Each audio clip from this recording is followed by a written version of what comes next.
टुनटना चिड़ा जंगल में सब्जी का ठेला लगाया करता था। टुनटने के घरेलू हालात ठीक नहीं थे।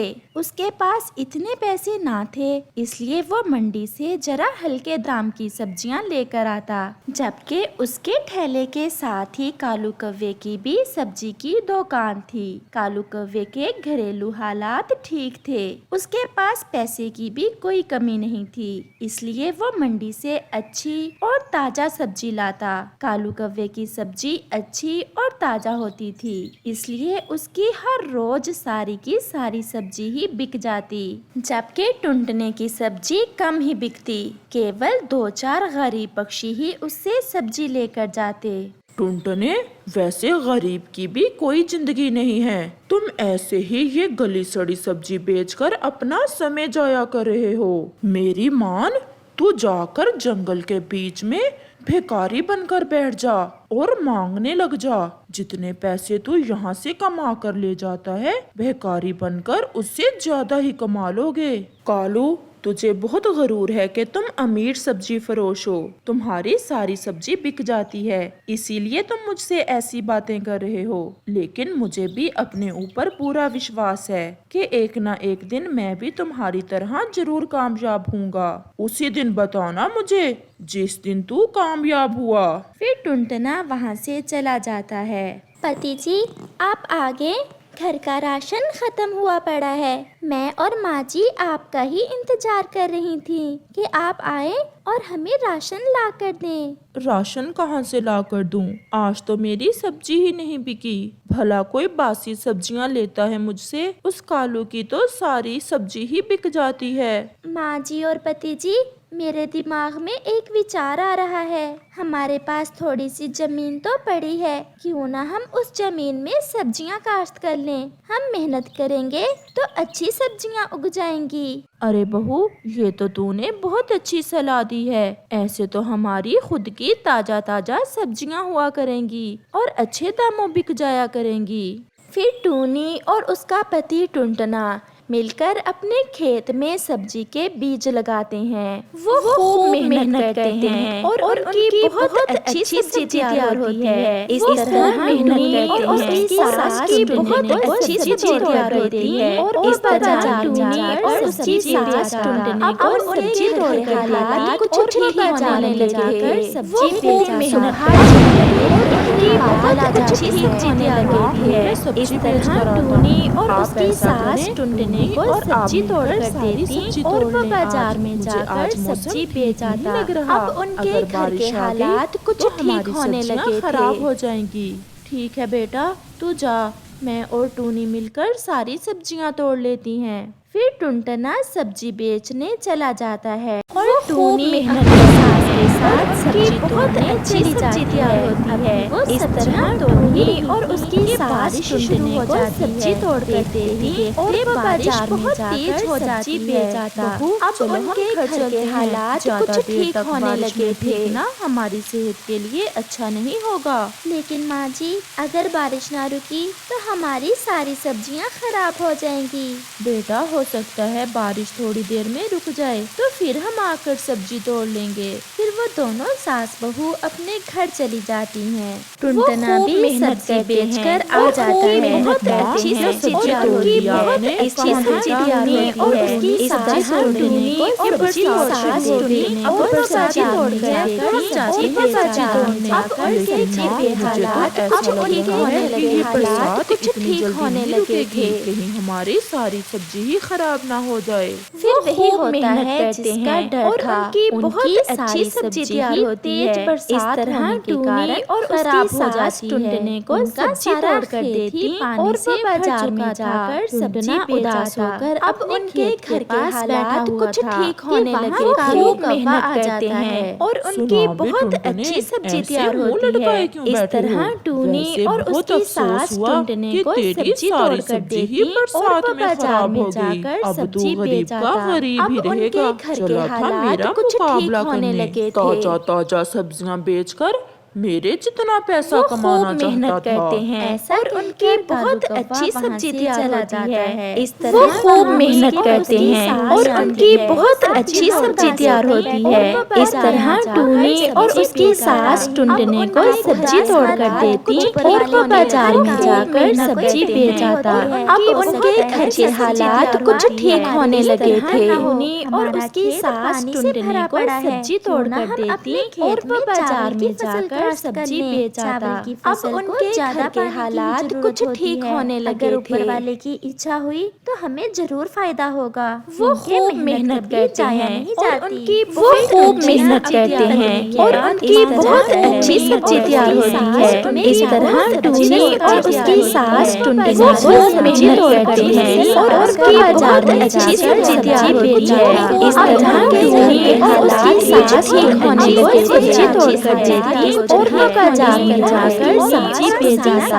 अब उनके घर के हालात कुछ ठीक होने लगे थे। बहुत अच्छी सब्जी तैयार होती है। इस तरह टूनी और उसकी सास टुनटने को सब्जी तोड़ कर देती और वो बाजार में जाकर सब्जी बेच जाता और उनकी बहुत अच्छी हालात कुछ ठीक होने इस तरह एक मेहनत करती सास उनकी बहुत अच्छी सब्जी सास परिवार सब्जी तोड़कर जीवन गुजारता है। कालू जी, ऐसी बारिश में मेरा तो कुछ स्पाइसी चीज खाने को दिल कर रहा है।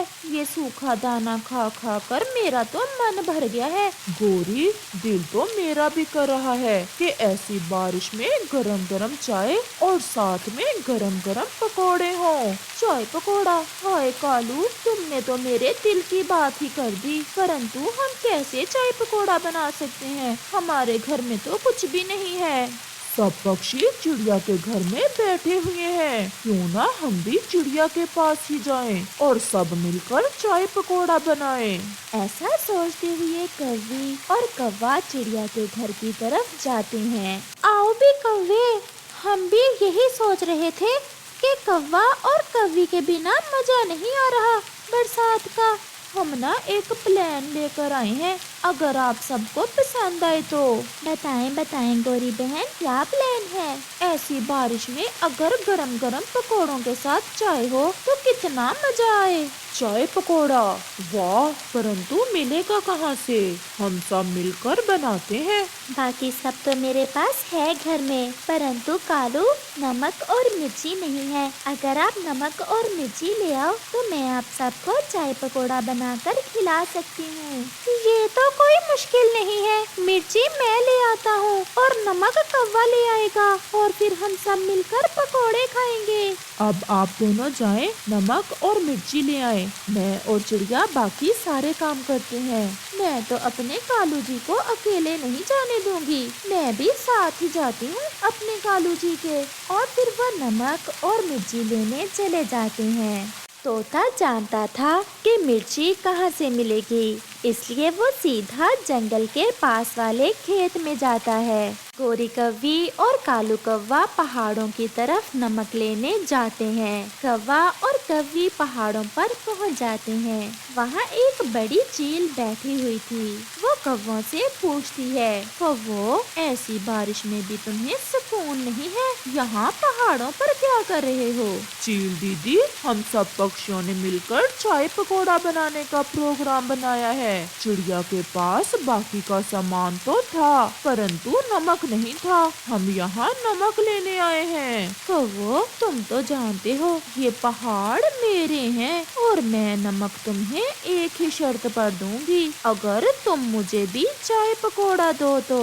ये तो बहुत अच्छा होगा चील दीदी, अगर आप भी हमारे साथ मिलकर चाय पी लोगी तो हमारी आपसे दोस्ती भी पक्की हो जाएगी। तो फिर नमक ले लो और मैं भी तुम्हारे साथ चलती हूँ। चाय पकोड़े का सुनकर मेरे तो मुंह में अभी से पानी आ रहा है। कौवा और कौवी थोड़ा सा नमक लेते हैं और चील भी उनके साथ ही वहाँ से उड़ती है। पक्षियों, मुझसे डरने की कोई जरूरत नहीं है। अब मैंने मांस खाना छोड़ दिया है। मैं तो यहाँ चाय पकौड़ा खाने आई हूँ। चील दीदी, बस थोड़ा इंतजार करें, तोता मिर्ची लेने गया हुआ है, बस आने ही वाला होगा। तोता अभी तक नहीं आया?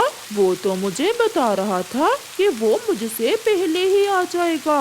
मुझे तो कुछ गड़बड़ लग रही है। वो सब ये कब जानते थे कि तोता तो मिर्ची तोड़ते समय एक बड़े जाल में फंस चुका है। मुझे क्या खबर थी कि किसी जालिम ने यहाँ जाल बिछा रखा है। मैं पहले भी तो कई बार यहाँ आया हूँ। न जाने अब ये जाल किसने बिछाया यहाँ।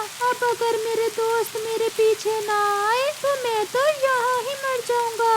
ऐसा सोचते हुए तोता रोने लग जाता है। कालू भैया, अब तो मुझे भी तोते भैया को लेकर चिंता होने लगी है। अब तक तो तोते को आ जाना चाहिए था। हमें तोते के पीछे जाना होगा। हो सकता है तोता किसी मुसीबत में हो। अगर आपने मुझे अपना दोस्त समझा है तो मैं भी पीछे नहीं रहूंगी।